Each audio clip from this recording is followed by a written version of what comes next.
Bonjour à tous, bienvenue sur ma chaîne Aloha Santé. C'est avec plaisir que je vous retrouve. Tout d'abord, commençons aujourd'hui par une petite information. Savez-vous qu'environ 8% de la population mondiale souffre d'asthme? Ça en fait du monde. Alors aujourd'hui, nous allons voir ensemble comment reconnaître l'asthme et surtout, si vous êtes asthmatique, voir si vous le gérez correctement. Nous verrons également comment éviter des situations qui pourraient aggraver votre condition, conduire à des visites à l'urgence et impacter négativement votre qualité de vie. Le but, vous l'aurez compris, c'est de vous fournir avec cette vidéo des outils pour un quotidien plus serein. Alors que vous soyez asthmatique ou simplement que vous vouliez aider un proche, restez avec nous pour découvrir comment prendre le contrôle de votre asthme et pas seulement pour éviter des crises, mais pour vivre pleinement chaque jour. Pour bien gérer l'asthme, il est crucial de comprendre ce qui se passe dans votre corps. Alors, imaginez vos bronches, ces petits tuyaux qui permettent à l'air de circuler dans vos poumons. Imaginez-les comme si elles étaient en fait inflammées, comme un feu qui couve à l'intérieur. Cette inflammation chronique rend les voies respiratoires plus sensibles et réactives aux différents déclencheurs extérieurs. Les bronches se rétrécissent alors et produisent plus de mucus, ce qui rend la respiration encore plus difficile. Vous le savez déjà, les symptômes d'asthme peuvent varier d'une personne à l'autre, mais généralement, cela va inclure des épisodes de respiration sifflante, une sensation d'oppression au niveau du thorax, des difficultés respiratoires et une toux persistante, particulièrement la nuit ou tôt le matin.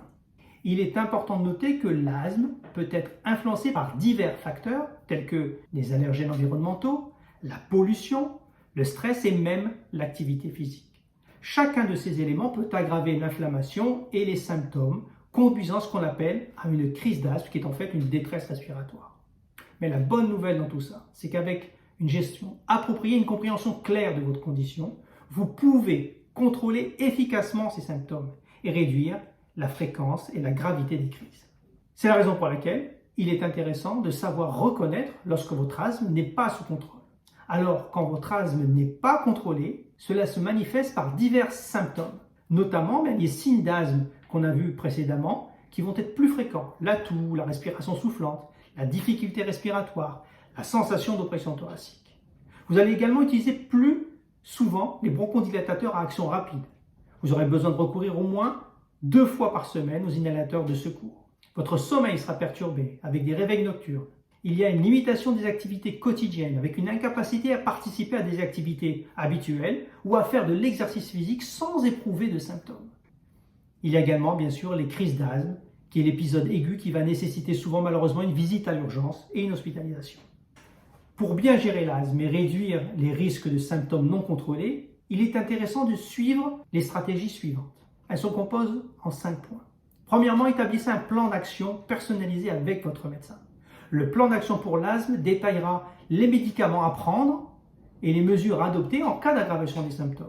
Nous reviendrons sur cet aspect de la prise en charge parce qu'elle est cruciale, mais il faudra dédier une vidéo à ça. Deuxième point, contrôlez ou faites contrôler régulièrement votre fonction pulmonaire. La spirométrie, cet appareil dans lequel on souffle et qui rend compte de la capacité respiratoire, ou alors le débit de pointe, qui est un appareil petit, portatif, pratique, mais moins précis, qui calcule la vitesse du souffle. Ces 2 appareils peuvent être utilisés pour évaluer régulièrement votre fonction pulmonaire et ajuster le traitement s'il était nécessaire. Troisième point, identifier et éviter des déclencheurs, et c'est une chose cruciale à faire. De quoi on parle là? On parle de la poussière, du pollen, de la fumée de tabac, des poils d'animaux. Une fois identifié, prenez les mesures pour minimiser votre exposition aux déclencheurs. Comme c'est un point important, je vais y revenir en fin de vidéo. Quatrième point, veillez à avoir une hygiène de vie saine, en maintenant une alimentation équilibrée, en faisant de l'exercice régulièrement et en essayant de gérer le stress au mieux. Voilà pour la stratégie en 5 points. Maintenant, revenons au 3e item, la bonne gestion des déclencheurs d'asthme.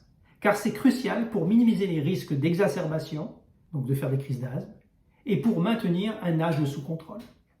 La première étape consiste bien sûr à identifier les déclencheurs spécifiques qui peuvent aggraver votre asthme. Cela varie d'une personne à l'autre, mais ça peut inclure des allergènes comme le pollen, la poussière, on en a parlé, les acariens, la fumée de tabac et la pollution d'air, ainsi que certains facteurs comme le stress, l'activité physique et même certains médicaments.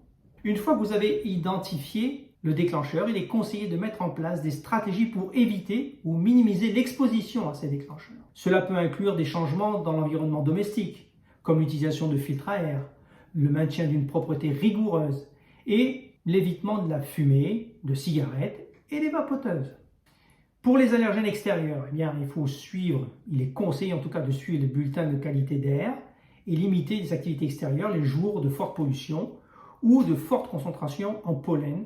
Ça peut être quelque chose qui pourrait vous rendre service. Comme l'exercice physique peut également être un déclencheur pour certains asthmatiques, le GINA recommande des stratégies telles que l'échauffement approprié avant l'exercice et l'utilisation d'un médicament de secours avant de commencer l'activité physique. Bien sûr, si c'est recommandé par votre médecin. Enfin, pour les allergènes intérieurs, des mesures comme laver les draps régulièrement à l'eau chaude, éviter les tapis dans la chambre des personnes asthmatiques et utiliser des housses anti-acariens pour les matelas et les oreillers, ce sont des mesures qui peuvent être efficaces. Bon, maintenant vous avez quelques clés, je pense, en main pour mieux vivre avec l'asthme. Rappelez-vous, en apprenant à maîtriser votre asthme, vous pouvez mener une vie normale et active. L'asthme bien contrôlé, c'est possible. Voilà, dans une prochaine vidéo, nous explorerons des options de traitement avancées recommandées par le GINA et nous verrons aussi comment elles peuvent améliorer significativement votre qualité de vie. Avant de nous quitter, n'oubliez pas de liker si vous avez aimé cette vidéo, de partager et de vous abonner à la chaîne pour plus de conseils et d'astuces. Merci à vous. Bye bye.